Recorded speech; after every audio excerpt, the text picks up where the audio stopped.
2026년은 병오년 붉은 말띠 해입니다. 하늘의 천간인 병은 양의 에너지를 땅의 지지인 오는 말띠를 가리키므로 오행 중 불호의 기운이 매우 강한 시기입니다. 이로 인해 전반적으로 열정과 추진력이 극대화되어 변화를 추구하고 적극적으로 움직일 때 좋은 성과를 얻을 수 있는 해입니다. 말이라는 동물 자체가 속도와 힘, 자유를 상징하므로 2026년에는 새로운 도전과 활발한 활동이 행운을 여는 열쇠가 될 것입니다.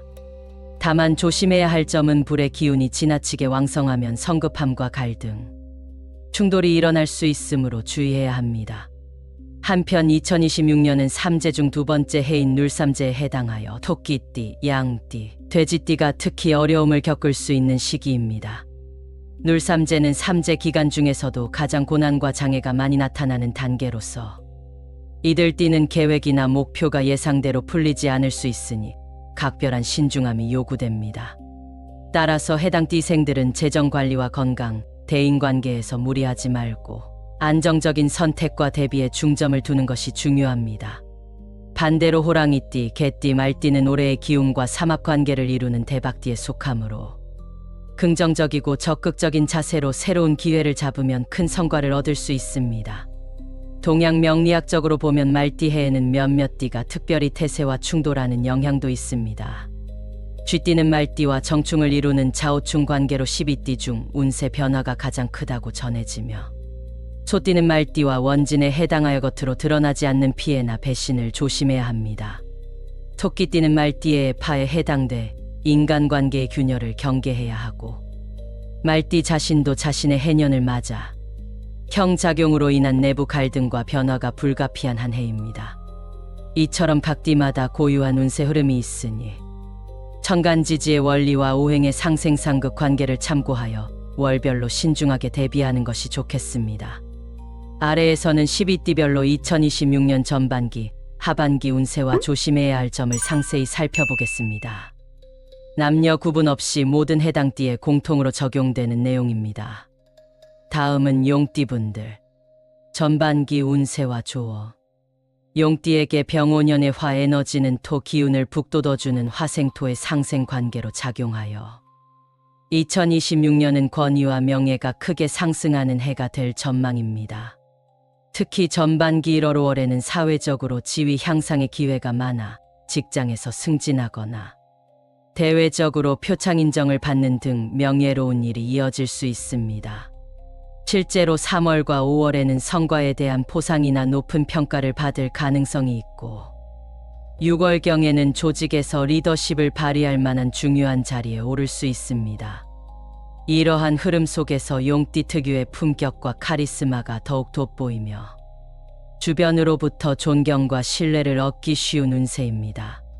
전반기에 찾아오는 기회들을 충분히 살리기 위해서는 자신의 전문 분야에서 책임있게 역할을 수행하고 리더가 되었을 경우 아랫사람들을 포용하는 자세를 갖추는 것이 중요합니다.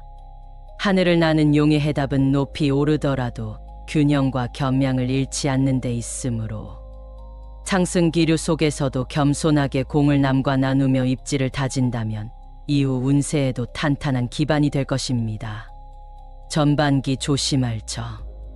명예운이 높아지는 시기에 자칫 자만심이 들 수 있으므로 스스로 경계해야 합니다.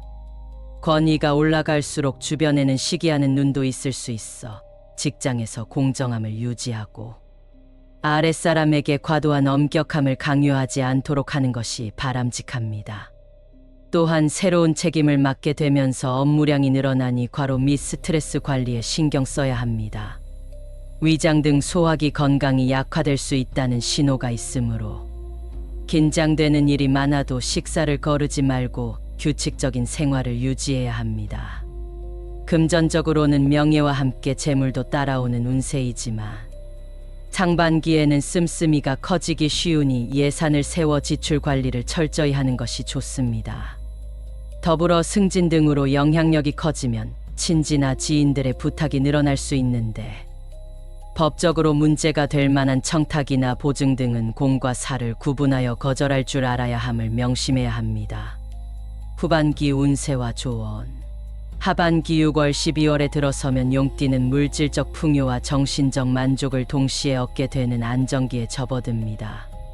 전반기에 구축한 권위와 성취를 바탕으로 9월과 11월에는 규모가 큰 프로젝트나 사업에서도 연이어 성공을 거둘 것으로 보이며 12월에는 한 해의 성과를 인정받는 뜻깊은 소식을 접할 수 있습니다. 이 시기 용띠의 운세 키워드는 사회적 지위의 공고화로 대외적으로 영향력이 극대화되고 주어진 책임을 충실히 완수하여 명성과 부가 함께 상승하는 흐름입니다.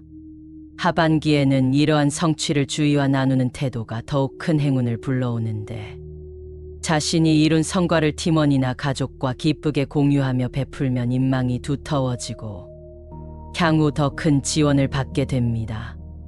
또한 많은 사람이 용띠의 조언과 멘토링을 구하는 시기가 되니 쌓은 경험과 지혜를 후배나 주변인들과 나누어주면 보람과 함께 자신의 입지 또한 강화될 것입니다. 총체적으로 후반기는 권위에 따르는 책임과 부를 조화롭게 누리는 시기이므로 초심을 유지하면서도 배포 있게 행동하면 더 높은 도약의 기반을 만들 수 있습니다. 후반기 조심할 점. 후반기의 풍요로운 운세 속에서도 방심은 금물입니다. 많은 성취를 이룬 만큼 혹시 모를 법적 분쟁이나 실무적 실수가 없도록 마지막까지 꼼꼼하게 관리해야 합니다. 예컨대 사업에서는 계약서 조항을 재점검하고 직장에서는 공식 절차를 무시하는 독단을 피해야 하며 금전 출납 역시 투명하게 하는 것이 향후 구설을 막는 길입니다. 건강면에서는 전반기에 이어 과로를 경계해야 하며 특히 연말에는 잦은 모임과 업무로 인한 피로가 누적될 수 있으므로 뼈와 관절 건강도 신경 써야 합니다. 추운 시기에는 무리한 일정보다는 휴식과 내적 충전을 병행하여 내년을 대비하는 지혜가 필요합니다. 운세가 좋을수록 겸허하게 자신을 돌아보고 주변의 조언에 귀를 기울이는 자세가 용띠에게 후반기에도 계속 행운을 이어주는 열쇠가 될 것입니다.